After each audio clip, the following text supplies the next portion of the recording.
Hello hello dear students. अभी हम कर रहे हैं आर.एस. अग्रवाल जी की 9th क्लास मैथ की बुक है। एक्सरसाइज है 7C। Lines and angles chapter का नाम है और इस एक्सरसाइज का क्वेश्चन नंबर 3 अभी हम कर रहे हैं। देखिए क्वेश्चन में क्या दे रखा है, ध्यान से देखिएगा, समझिएगा। इन द गिवन फिगर, इस फिगर के अंदर L पैरेलल टू M, जो L है वो M के पैरेलल है, and a transversal T cuts them, और एक ट्रांसवर्सल ये है T जो कि इन L को और M को दोनों को काट रही है अलग अलग पॉइंटों पर, इस पर और इस पर, दो अलग अलग पॉइंटों पे L और M को काट रही है एक transversal T। If angle 1 ratio angle 2, इन दोनों एंगलों की रेशियो 2:3 गिवन है। Find the measure of each of the marked angles, तो हमें हर एक मार्क्ड जो एंगल है उसकी मेजरमेंट हमें पता करनी है। मतलब हमें एंगल 1, एंगल 2, एंगल 3, 4, 5, 6, 7, 8 इन सभी एंगलों की मेजरमेंट हमें पता करनी है कि वो कितने डिग्री के होंगे। क्लियर है? एक बार दोबारा समझ लीजिए। L और M दो लाइनें दे रखी है जो कि पैरेलल है, मतलब इनमें परपेंडिकुलर डिस्टेंस बराबर है और आगे बढ़ाने पर कहीं पर भी आपस में नहीं काटेगी। T एक और लाइन है जो कि L और M को दो अलग अलग पॉइंटों पे काट रही है, तो ये T ट्रांसवर्सल हुई। एंगल 1 और एंगल 2 की रेशियो दे रखी है जो कि है 2:3। अब आपको इसकी मदद से, जो भी नॉलेज आपको दी है, इसकी मदद से इन 8 एंगलों की वैल्यू को पता करना है जो इसमें मार्क किए हुए हैं। Is that clear? गुड। तो चलिए फिर इसके सॉल्यूशन को करते हैं। Let us do. यहाँ हम इस्तेमाल करेंगे लीनियर पेयर का। लीनियर पेयर मतलब एक स्ट्रेट लाइन के ऊपर एक ही तरफ बने एंगलों का जोड़ 180 डिग्री होता है। ठीक है, तो हम इसका इस्तेमाल करके और लीनियर पेयर का इस्तेमाल करके इन दोनों एंगलों की वैल्यू पता कर लेंगे। और आगे जैसे जैसे करते जाएंगे ध्यान से समझिएगा कि कौन सा रूल लगा है और ये किस प्रकार से हुआ है।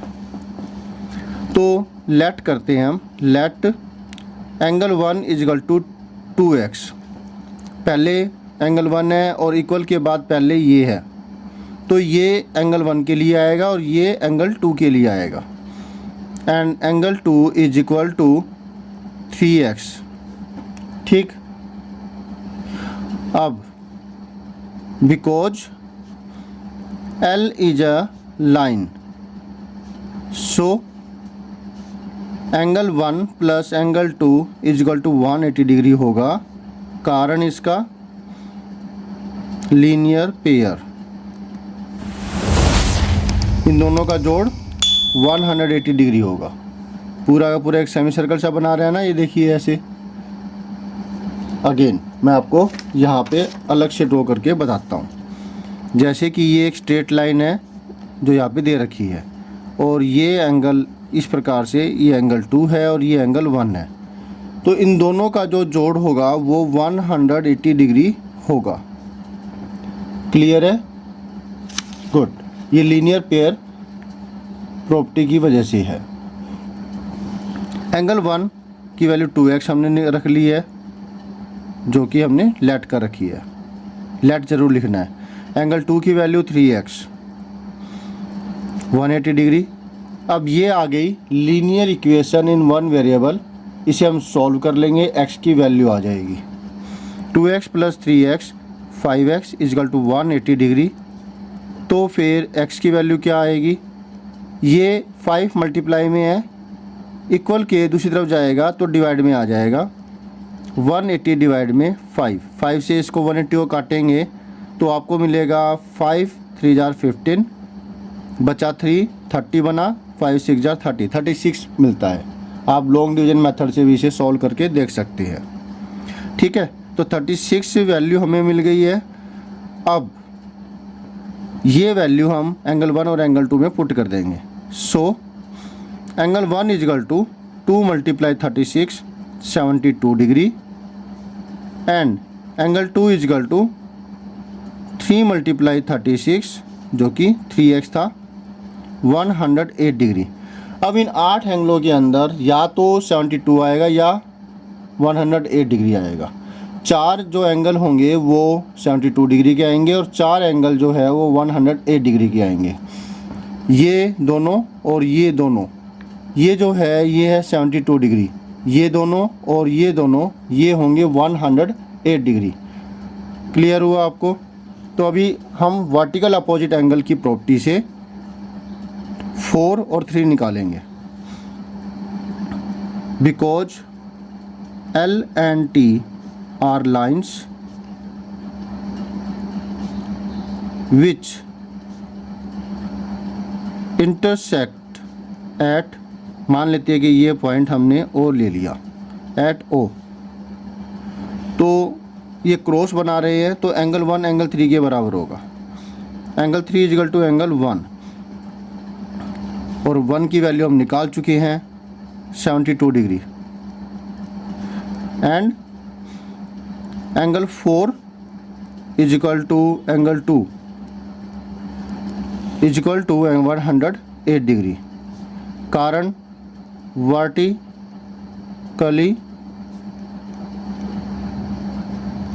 Opposite angles. ठीक है, तो ये हमने 4 एंगल अब तक हम निकाल चुके हैं। बाकी के रहे 4 एंगल, तो उसको हम कोरस्पॉन्डिंग एंगल या कोरस्पॉन्डिंग से निकाल देते हैं। ठीक है, सीधे से निकल जाएंगे। तो कोरस्पॉन्डिंग एंगल्स, उससे पहले मैं आपको बता देता हूँ कि क्या होता है। जैसे कि ये दो यहाँ पर मैंने बना भी रखा है, पहले आपको बताया भी था। ये 2 लाइनें हैं जो कि पैरेलल है, और एक ये ट्रांसवर्सल है जो कि अलग अलग पॉइंटों पे काट रही है। तो एक ही तरफ जो एंगल बनते हैं ना, वो होते हैं, जैसे कि एक ये वाला एंगल हो गया, ये अंदर है, और ये वाला एंगल बाहर है, तो ये दोनों एंगल्स कोरस्पॉन्डिंग एंगल्स होंगे। और जो ये वाला एंगल है और ये वाला एंगल है, ये भी कोरस्पॉन्डिंग होंगे। इसी प्रकार से ये वाला और ये वाला, और इसी प्रकार से ये वाला और ये वाला। ठीक है, तो ये 4 पेयर बन गए। ये सारे कोरस्पॉन्डिंग एंगल्स होंगे।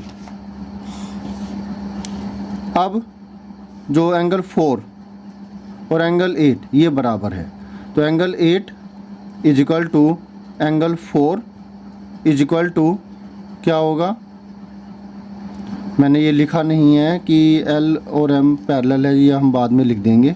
एंगल 8 एंगल 4 बराबर है 108 डिग्री। कारण because L and M are parallel, या फिर निशान से बता देंगे, एंड T इज ट्रांसवर्सल। हमें ये रीजन लिख देना चाहिए। ठीक है, कोरस्पॉन्डिंग एंगल्स, ये आप पहले भी लिख सकते थे लाइन, स्ट्रेट लाइन इस तरीके से, और नहीं तो हम ब्रैकेट में लिख देंगे। इसी प्रकार से एंगल 7 एंगल 3 के बराबर होगा। एंगल 7 इजकल टू एंगल 3, और एंगल 3 की वैल्यू हम निकाल चुके हैं 72 डिग्री। फिर ये दोनों निकल गए, अब ये दोनों रह गए, तो एंगल 6 ये बराबर होगा एंगल 2 के। एंगल 7 बराबर हुआ एंगल 3 के, एंगल 8 बराबर हुआ एंगल 4 के, और एंगल 6 है ये अंदर की तरफ बना हुआ, इंटीरियर में है इन दोनों के, एक बाहर की तरफ होगा ये वाला। एंगल 6 एंगल 2 के। ठीक, और ये एंगल 2 108 डिग्री। एंगल 5 एंगल 1 के। समझ में आ रहा है ना? ये दोनों बराबर होंगे, ये दोनों बराबर होंगे, ये दोनों बराबर होंगे, और ये दोनों बराबर होंगे। एंगल, अगर आपको समझ में नहीं आया है कोई बात, तो आप दोबारा से वीडियो पीछे जा कर के आप उसे देख सकते हैं, समझ सकते हैं। एंगल 5 बराबर होगा एंगल 1 के, जो कि है 72 डिग्री। तो ये जो 8 एंगल है, हमने निकाल लिए। ये हमारा आंसर हो गया। क्लियर हुआ? आसान है ना? तो होप सो अच्छे से समझ में आ गया होगा। कोई दिक्कत है तो आप पूछ लीजिएगा कमेंट करके। मैं आपको बता दूं, हमने पहले एंगल 1 और एंगल 2 निकाला इस प्रकार से, यहाँ तक जो है ना एंगल 1 और एंगल 2 निकाला गया है। इसके बाद वर्टिकल अपोजिट एंगल की प्रॉपर्टी का इस्तेमाल किया, VOA। एंगल 1 निकल गया तो एंगल 3 निकाल लिया, एंगल 2 निकल गया तो हमने एंगल 4 निकाल लिया। ये दोनों बराबर है और ये दोनों बराबर। और उसके बाद हमने इस्तेमाल किया कोरस्पॉन्डिंग एंगल की प्रॉपर्टी का और बाकी के सारे एंगल्स निकाल लिए। ठीक है, टुकड़ों में कर सकते हैं अगर आपको असहूलियत हो रही है, सही से आप नहीं कर पा रहे हो, थोड़े से वीक हो मैथ के अंदर, लेकिन धीरे धीरे प्रैक्टिस करोगे तो आप इसी में स्ट्रॉन्ग हो जाओगे, फिर एक बड़े पार्ट को कर सकोगे, एक बड़े क्वेश्चन को आप आसानी से कर पाओगे। ठीक है, तो धीरे धीरे अपनी जो प्रैक्टिस है ज़्यादा से ज़्यादा कीजिए ताकि आप अपना काम, अपने मैथ को अच्छे से कर पाएँ। तो अब आपने क्या करना है, आपने करना वीडियो को लाइक करना, चैनल को सब्सक्राइब अगर अब तक नहीं किया तो प्लीज़ कर दीजिए, और अगर कर दिया तो thank you very much. Share कीजिए अपने दोस्तों से ताकि वो भी इससे फ़ायदा ले सके। कमेंट कीजिए अगर आप कुछ पूछना चाहते, कुछ करना चाहते, बेल आइकन के बटन को दबाना मत भूलिएगा। साथ साथ ऑल पर भी क्लिक कर दीजिएगा ताकि आपको लेटेस्ट अपडेट मिलती रहे। तो thank you students for watching your on video. In the next video में जिसमें हम करेंगे नेक्स्ट को solution. Always have a great time. Bye.